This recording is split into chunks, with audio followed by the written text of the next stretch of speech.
All right. So guys, all of that to say, today what we're going to do is we are going to talk about titrating buffers. Now, here's the problem. You hear the word titrate and you think, oh, that specifically just means adding bases to acids because that's all you've ever done. Guys, the thing you've got to understand is the word titrate means to add things together in a controlled fashion. So when my brother, as a neurologist, tries to give people anti-seizure drugs, he actually, my brother's a neurologist, he talks about titrating his patients. And so what he is actually doing is he is ever increasing, and it's interesting, they actually sell these in packs where these anti-seizure drugs, the first pill is like 0.1 milligrams, and the next pill is 0.2 milligrams, and the next pill is 0.5 milligrams. And he's successively increasing the concentration of this drug in his patients until they reach a therapeutic range at which this drug then maintains anti-seizure properties. So you are titrating patients onto drugs, and then when you pull them off of drugs, you're not just making them go cold turkey, you also titrate them off the drugs, meaning that you're doing things in metered, controlled ways. So all of that to say, guys, when we talk about titrating buffers, what we're doing is we're talking about adding things to them, acids and bases, in controlled, metered ways. So before we get into this, guys, and obviously this is about to become mathematical, because we are about to look at how do buffers respond to the additions of acids and bases mathematically. We've got to make sure you understand this conceptually. So guys, put this in your notes. Here's the deal. Let's go HX. And let's simply write the equilibrium of this system.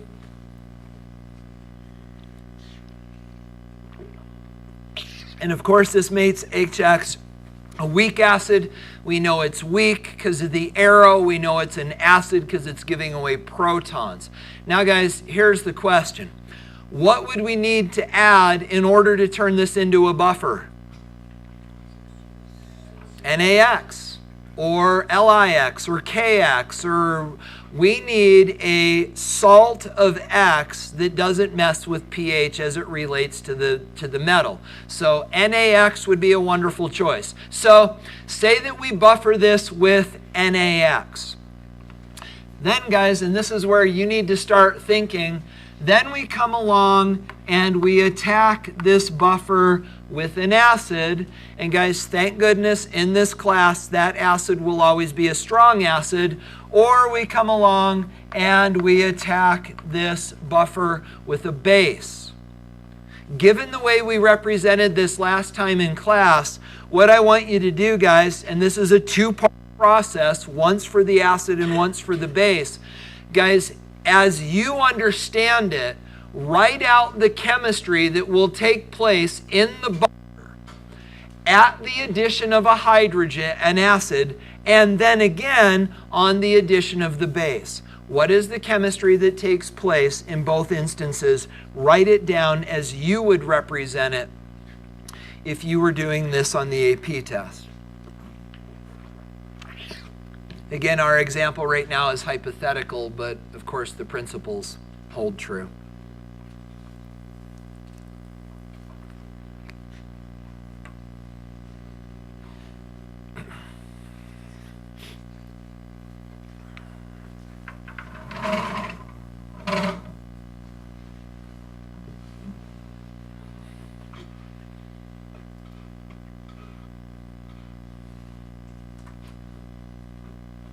Okay.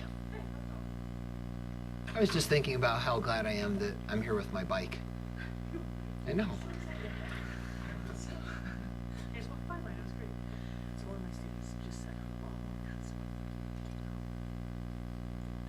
Oh, really? Yeah. So how did that happen? Oh, someone must have flipped it over. Yeah. Somewhere. I don't know where. Are they close to done? Probably pretty close, right? Yeah. Leave it and I'll take care of it. Okay. Yeah. Darn it. Yeah, I don't know where it is either, but I'll find it. You guys know they make mercury sponges? Yeah, that's actually how you clean up mercury spills. They have this thing called a mercury sponge, and it works just like a sponge in a kitchen, and it soaks up the mercury, and then you can wring it out. I don't know where it is. I mean, frankly, because we haven't needed it because we got rid of all of our mercury thermometers.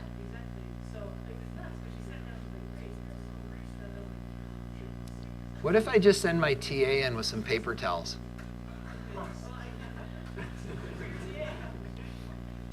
I'll give her gloves, right? And goggles and an apron. She'll be fine. Yeah, I'll take care of it. Guys, you done? You good? Okay. Are you, can we talk about it?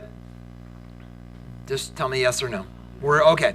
So guys, let's talk about an acid first. So, and it's critical that you understand this. Guys, what is the condition of the buffer before we add a strong acid or base to it? And guys, it's very important that you understand that it is an equilibrium system. And I know that this is obvious, but that's about to become really important.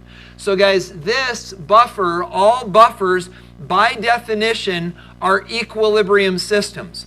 Now, why is it important that we understand that? And the answer is this, because this isn't equilibrium. When we add the acid to the buffer, we know for sure that that acid is going to be a strong acid. How do we know? Because this is AP chemistry and it doesn't get harder than that. So guys, our acids and bases will always be strong. So why is that important to understand? And guys, the answer is this, because strong acids and strong bases don't mess around with equilibrium. They are strong acids and strong bases, and they don't do equilibrium stuff. What do? What's the opposite of equilibrium? Quantitative. They don't mess around with equilibrium stuff. They are quantitative, guys, and they don't screw around. They go in there and they clean up house. So guys, it goes like this. We've got this buffer and it's chilling and it's doing its equilibrium stuff and everybody's happy and we're going forward reaction, reverse reaction at the same rate and everything's doing great. And by the way, guys, what is the forward and reverse reaction rate dependent upon? By the way, if you haven't picked up on this, I'm setting you up for all the chemistry you need to understand in about 15 minutes. So guys, if you think these are just words that don't really matter, wait for 15 minutes. So guys, let me ask the question again. What is the forward and reverse rate of the buffer dependent upon? The concentrations of the acid in the weak conjugate, the conjugate salt. So guys, you got to understand this. Equilibrium depends on molarity. Yes? Equilibrium depends on molarity. Because look at what happens. We dump in a strong acid. And who does that strong acid attack? X minus. And guys, this is the chemistry that takes place. But that ain't equilibrium chemistry. That ain't molarity chemistry. That's not concentration dependent chemistry. This chemistry is quantitative chemistry. This is not, hey, let's mess around and let people come to equilibrium. This is every one of these that goes in, one of these dies, and one of these gets created. Now guys, obviously in chemistry, we don't count ones or tens or hundreds. How do we keep track of particle chemistry? In what units? Moles. So guys, you got to understand, and you may even want to write this down. This equilibrium chemistry, this stuff right here, this is molarity chemistry. This stuff right here depends upon molarities because it's equilibrium chemistry. This stuff up here, this is quantitative chemistry. It is not rate dependent. It is full-on quantitative, one particle in, one thing gets transferred. This chemistry is done in moles. Hey. Yeah, they're in there. Second drawer down. Tons of nitrile gloves. Yeah. So, guys, now let's make sure we're clear on this. As this chemistry takes place, why does the pH not change very much? We're adding protons, right? So why doesn't the pH fall off the table? Where are these protons going? To the X, to go to HX. These protons do not directly affect the pH because they are not left alone to create a higher concentration of protons. They tie up with X minus, get converted into HX, and as that happens, we do end up with a little bit of an increase in hydrogen ion, but where do the hydrogen ions come from that do make the pH go down a little? From HX dissociating. You get the idea? Okay, so guys, what are the important things for you to understand? You've got to understand that buffers are equilibrium systems, and as such, we think of them in the units of molarity. Then we understand that as we add strong acids, these are not equilibrium, these are quantitative processes. Those are understood in moles, and every mole of these that we add gobbles up a mole of this and converts it into a mole of that. And then the new concentration of this then reaches a new equilibrium, and the hydrogen ion concentration does go up a little. You good? Questions on any of that? Because guys, you can tell this is critical. You guys good? So, in terms of like always using a strong acid because it's AP chem. So, what if it's like sulfuric acid? What if it is sulfuric acid and it's diprotic, and so the it's a good question. We would treat it as if it were monoprotic because the second protonation is weak enough that we can ignore it. Yeah, Everett. So you said write this down and you get a test. Oh, no. You would never be yeah. So here's what's going to happen, and we may not get to this today. I'm planning, guys, on today taking maybe 2 days. We'll see.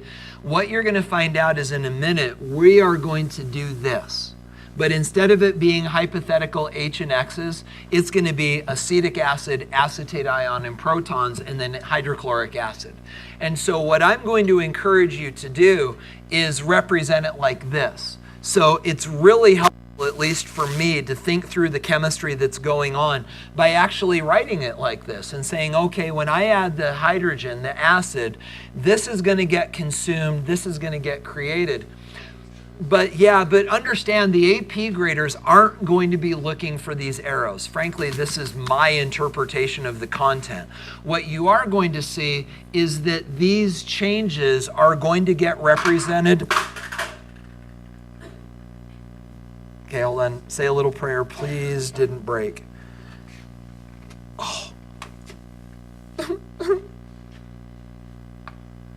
Okay. What you're going to find out is that this information that's represented here visually is going to get represented in a modified icebox.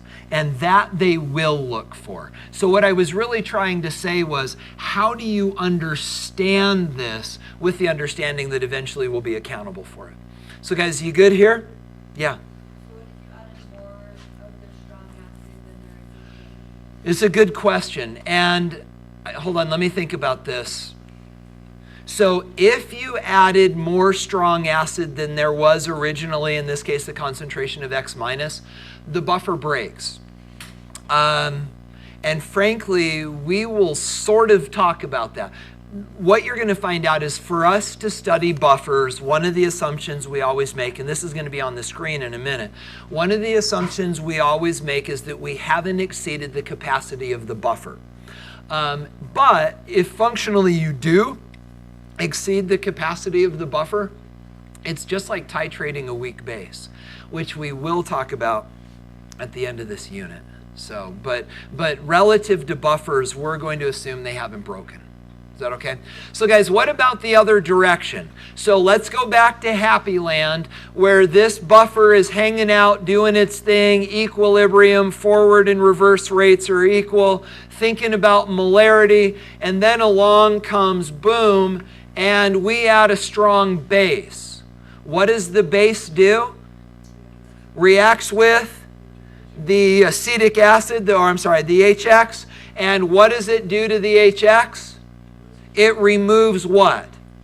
A hydrogen, and that causes this to produce water, and the remainder of it turns into this. So again, guys, the hydrogens that are lost and the OHs that are added are not free in solution. They don't directly affect the pH because they get bound up in water as the acid gets converted to conjugate base ion. Again, that doesn't affect pH until we understand our new amount of X minus. That reaches a new equilibrium, and some of the protons do get caught up in creating a new equilibrium. So, and again, guys, this chemistry is also understood in moles.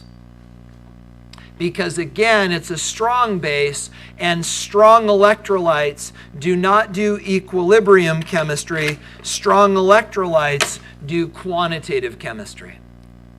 You guys good? Questions on any of that stuff, gang? You sure? Okay, because all you understand this. This is the critical part of what we're doing today. You're good? Okay. So, guys, with all of that said, now what we're going to do is we're going to shift gears a little bit, and we're going to talk about the characteristic properties of buffers. You need to get this stuff in your notes. So I know what I've done is I've primed the pump right now, and you guys are thinking, hey, we're going to start doing this icebox math, and we're going to start talking about what happens when we titrate buffers. But guys, there's one other thing we need to talk about buffers before we get there. So it's a little anticlimactic because we're going to step back a bit before we actually step into this and really get into the complexity of the chemistry. So guys, when we talk about buffers, there are two important characteristic properties of buffers that we talk about. And Eliza brought this up last time, and Vanessa got us thinking about it again. Guys, the first thing is capacity. Just how much acid or base can a buffer absorb before it breaks? And so, guys, capacity is defined as I just said, the amount of acid or base that a buffer can absorb without an appreciable change in pH. Remember, guys, the pH will always change a little because of the newly reestablished equilibrium, but for the most part, the pH remains relatively constant. So guys, what is it that determines how much acid or base a buffer can absorb? And we've already said this. Guys, it depends on the amount of weak electrolyte and conjugate salt that we make the buffer out of. The more stuff we add, the better the buffer will be. That was a fun sentence to say. The better the buffer will be. It just sort of tickles. It really does.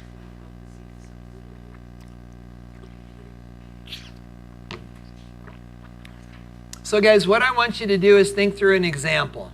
And I think some of you are going to find at least part of this compelling. So let's talk about two buffers. I would encourage you not to write these down. Well, it's up to you. So back to comfortable ground, right? Acetic acid, sodium acetate. Some of you are probably at this point believing that that's the only buffer on the planet that exists because it's all we ever talk about. But guys, understand when you're learning concepts, it's easier if you come back to something you're comfortable with. So guys, what about this? Say that we make a buffer that is 1 molar in acetic acid and 1 molar in sodium acetate. Joey, is that big enough you can read it, or am I pushing limits? You're okay? Okay. Alex, is that okay? Okay. So now, guys, what about this? What if we make another buffer, and this buffer is 0.01 molar in acetic acid and 0.01 molar in sodium acetate? See what we've done in the second buffer? We've cut the concentration by a factor of a power of 2, a factor of 100. Okay, here's the question. This one's tricky. Question number 1 is this: what will their pHs be?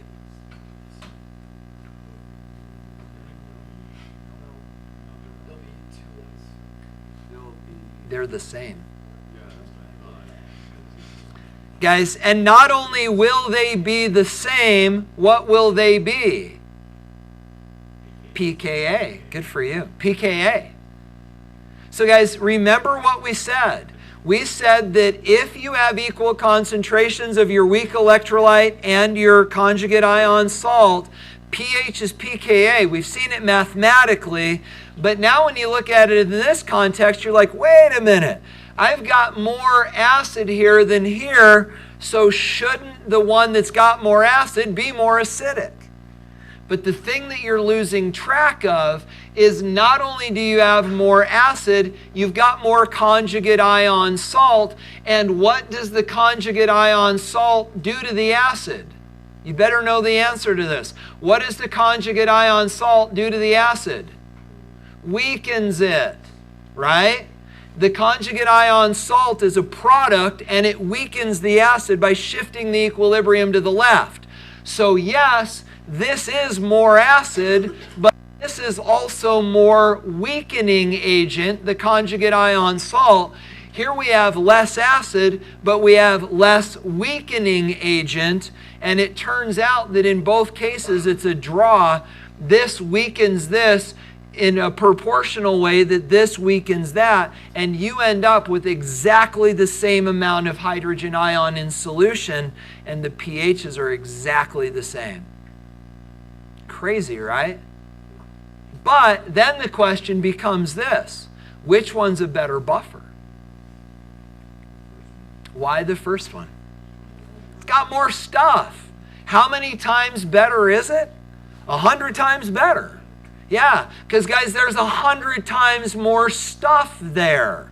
So literally, this buffer can absorb 2 orders of magnitude. Are you guys familiar with that idea? Orders of magnitude are exponents. 100 is 10 to the second. Guys, this is 2 orders of magnitude a better buffer than this one because it's 100 times stronger. You get the idea? So that's the idea behind capacity. And that's one of the 2 important ideas. The other one is this, pH range. And you've got to be able to do this on the test.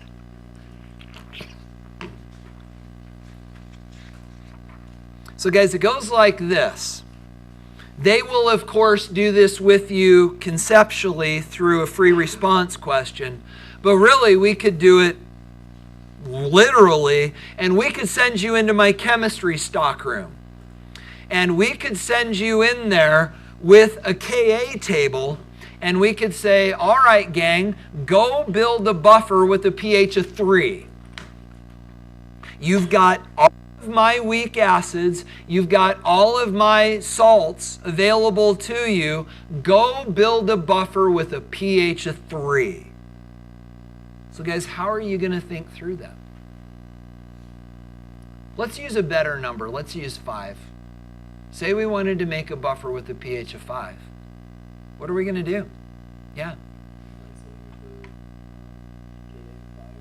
Use a better word than something. Find what?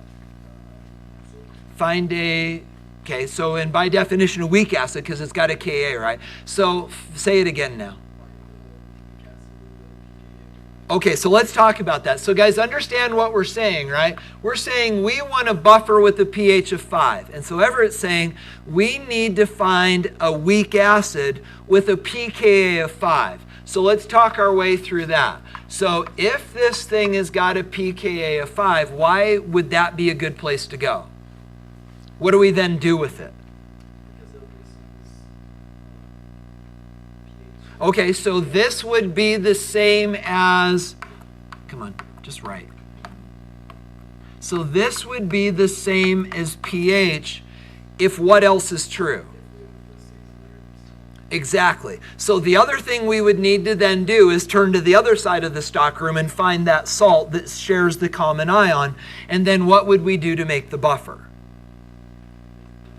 Make the molarities the same. Does that make sense to y'all? Okay, but what about this? What if we don't have a pKa table? What if we have a Ka table? What would the Ka of this weak acid look like? And guys, I'm sorry, I'm going to call you out, Gavin. You should be able to do this without your calculator. 1 times 10 to the -5th. So guys, if we are only given a Ka table, we would want to find a weak acid that has a pH, or I'm sorry, has a Ka as close to 1 times 10 to the -5th as we could. Once we found that, we would know that its pKa is 5. And again, as Everett said, mixing it in equal molar solution concentrations would then give us a pH of 5. And then, guys, the question is this: how much acid and how much conjugate salt do we want to add? Not just the same, but a lot. The more you add, the better the buffer, right? So the more of this we add, as we just showed in the previous screen, the more we add, the better the buffer will, there I go again, the better the buffer will be, right? Okay, so with all of that said, there's one other thing that we need to understand. So say this, say that instead of pH 5, we wanted something that gave us, that would buffer around pH 4.8.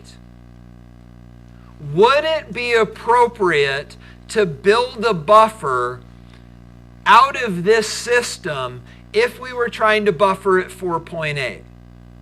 And the answer is it wouldn't be perfect, but it would work pretty well. And guys, what we're now talking about is what we call a buffering range. So let's think about this. What could we do to make this buffer? Okay, so again, we found it. We found our weak acid with a Ka of 5. I'm sorry, a Ka of 10 to the -5th. So we found our weak acid, we found our conjugate ion salt, but instead of wanting 5, we want 4.8. How could we change the pH to 4.8 instead of 5? Would it be more salt or would it be more acid? And Gavin, do you see how this is coming back to the question that you ask? So let's talk about it. So guys, look at what we've got. And when I said the one during homework, right? So it's a question of, is it how you make it or what it looks like once it's made? So this is X minus and H plus. So guys, we understand that when these concentrations are equal, the pH is 5. Are you guys good with that? So now say we want the pH to be 4.8. Do we add more acid or do we add more conjugate base? More acid. And do you see the connection there? That as we make this, we would want to add more acid, thereby creating more product, Le Chatelier's principle, creating more product, and that would then give us a slightly lower pH. And maybe not today, but by Friday, we'll understand the math and we could calculate how much. But do you understand how that works? You okay with the idea that we would want to add more acid to drop the pH just slightly? And again, quantitatively it makes sense, or I'm sorry, qualitatively, we'll do the math later. But are you okay with the idea qualitatively? So guys, what about this? What if we wanted a buffer that had a pH of 3.9? What are we going to have to do if we choose this acid and this salt? Add a pant load more acid, right? So guys, where's the limit? How far can we push a buffer outside of its Ka as pH range before it breaks? Not before it breaks, but before it becomes a less effective buffer. And guys, the answer is a power of 10 or a pH step of 1. So if we found a weak acid with a pKa of 5, we could functionally make a buffer that ranged from 4 to 6. If you went beyond 4 to 6, you would have so far stretched those concentration differences out of alignment with each other that it would no longer be an effective buffer. Does that make sense? Let me give it to you in note form because I know you guys prefer that, and then we can talk about it. So guys, the idea is this. The pH range is the range at which a buffer works most effectively. And the buffers are typically most effective when the concentration of the weak electrolyte and the conjugate ion are about the same. So when we say about the same, we're saying this, that HA is about A minus. But we now understand that when they're exactly the same, pH is pKa, and we can change that a little by either adding a little more acid or a little more base, and then they're about the same. But guys, when we get beyond a factor of about 10, all of a sudden we find out these buffers are no longer effective. So a change in concentration of 10 would be a change in pH of 1. So the idea is this, that buffers are usually effective when the pH is equal to pKa plus or minus 1. So in the example that Everett sort of fleshed out for us, if we want pH 5, we would love to find a weak acid with a pKa of 5. But if we could find one with a pKa of 4, we could push it to 5. Or a pKa of 6, we could push that to 5. But anything outside of that, and the buffer would be so lopsided, it wouldn't be terribly effective. Does that make sense? So guys, this is a good stopping point. So what questions do you have? You okay? Or are you still writing? You still writing?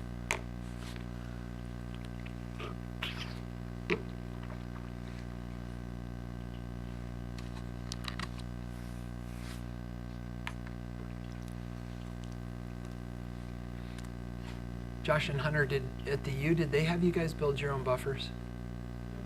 No. And I told you how I make buffers, right? With those little capsules. It's so nice. They do all the math for you. They pick the weak acid. And guys, you may not know this. I don't think we've talked about this. Guys, weak acids in their natural state are powders. What about strong acids? Do you know what they are in their HCl, HCl? They're gases. Yeah, hydrogen chloride is a gas. HBr is a gas. HI is a gas. These are all H2SO4. They're all gases. But interestingly, the weak acids are all powders. And so when I make buffers, I just have these little capsules that have just the right amount of weak acid and conjugate-based salt that you open it up, dump it in 100 milliliters of water, dissolve it, and there's your buffer.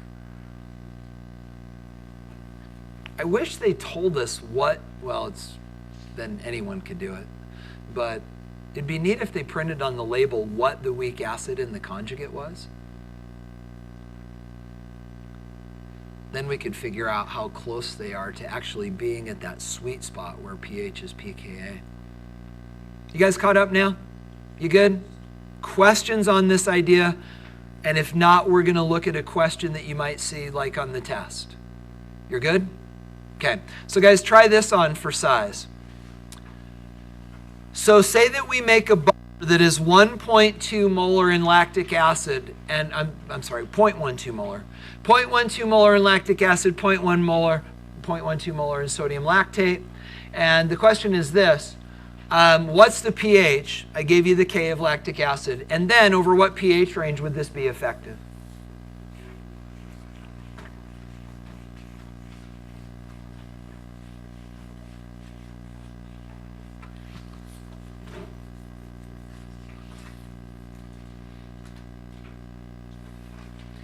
And then guys, another interesting thing to maybe keep in mind, with the understanding that answers without support on the AP test are worthless, how are you going to convince the AP graders you know what you're doing? What are you going to communicate? I think for some of you this is an especially challenging question because your first response was to grab your calculator. Just as a good general principle, if your first move is your calculator, it means you're not communicating.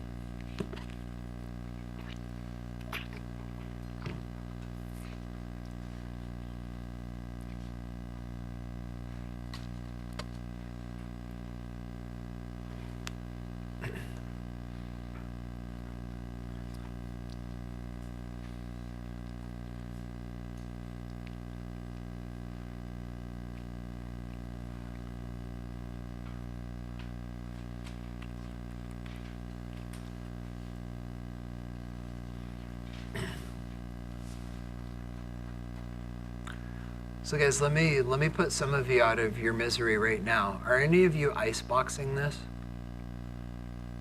No? It's actually, you can. But, and an icebox would be a very thorough solution. No pun intended. But it probably isn't necessary if you can make one logical step and help the graders follow it. But don't shy away from iceboxing. I just would suggest that it's maybe not the most efficient approach. But if you'd like to complete the icebox, I think you'll have the neat experience of seeing that your answer is fully supported by the way I'm going to do this.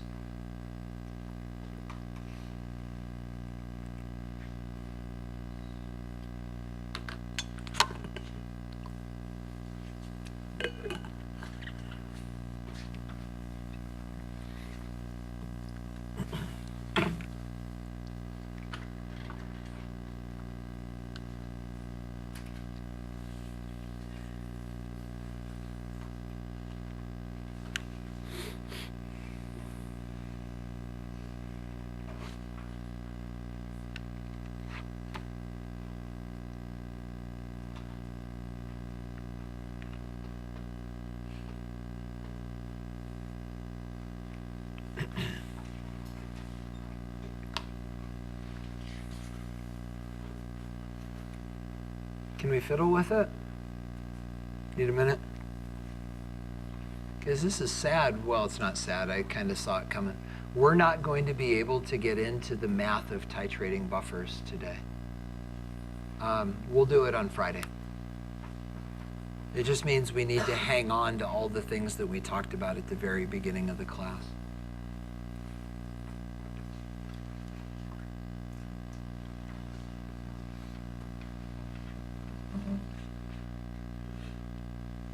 Can we take a swing at it? So guys, I'm going to approach this without iceboxing. I'm anxious to see how you handled this, but this is what I would do. I would not start by talking about the molarities. I would use those conceptually later. I would start like this. I would begin by saying pKa is equal to the negative log of Ka. Then I would go the negative log of, where's my number, 1.4 times 10 to the negative fourth, and then I already did the math over here, 3.85. Okay, so 3.85. So now I've established pKa. Then what I would do is I would say this, pH is equal to pKa if concentration of, and we can even write it out, if the concentration of the lactic acid is equal to the concentration of lac minus. And we see that they are. We see that the concentrations are equal, and we understand that in that case, then our pH is equal to pKa. So because this is true, and I'm going to sort of abbreviate a letter, because I'm not pleased, because this is true, then pH is equal to 3.85. And then, guys, from there we can go on to say the range at which this would be effective then would be 3.85 plus or minus 1, or you could write it out and you could say 2.85 to 4.85, and that would be fine as well. So Joey, did you icebox yours? Did you go all the way through it, or did I scare you off? Okay. Did you get yours done, Spencer? You said you were iceboxing it, right? Yeah. Did you get... I got to the like... You got to the same place. So guys, did anybody do anything radically different? Does it make sense? And we understand, guys, that it all hinges on this, right? That this is only true if this is true. So we need to establish the principle, and then we need to establish that this principle is in fact the case in this example. And then at that point, we can leverage that, and it saves us from having to icebox the thing. So go ahead, Jared. Do we have to say like buffers tend to have a pH range of Yeah, I was probably, it probably would have been best to say buffers tend to be most effective at a pH range plus or minus 1. Therefore, yeah, I would agree with that. Go ahead, Josh. Just a second, Carson. Go ahead. Yeah. Also, on a separate note, Yeah. do we have to write 3.85 postmaster, or do we say like 2.85? And that's, you could do either way. Yeah, either way would be fine. Yeah, I think either way is fine. You guys good? So, guys, we are not going to get into, but let me give you a little taste of it. You thought ice boxes were great, because I know you all think ice boxes are great. Wait until we start to do iRace boxes. This is what we're doing next time. But guys, in the meantime, here's your homework. We'll do what of it we can, starting now, because we all understand that this is cherished time, because you actually have time to get something done.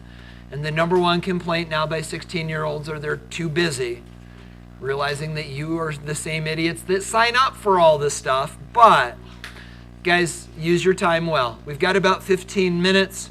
We'll run through the pride list as soon as this isn't recording, because we can't make that public, although we read it out loud anyway. And that is all.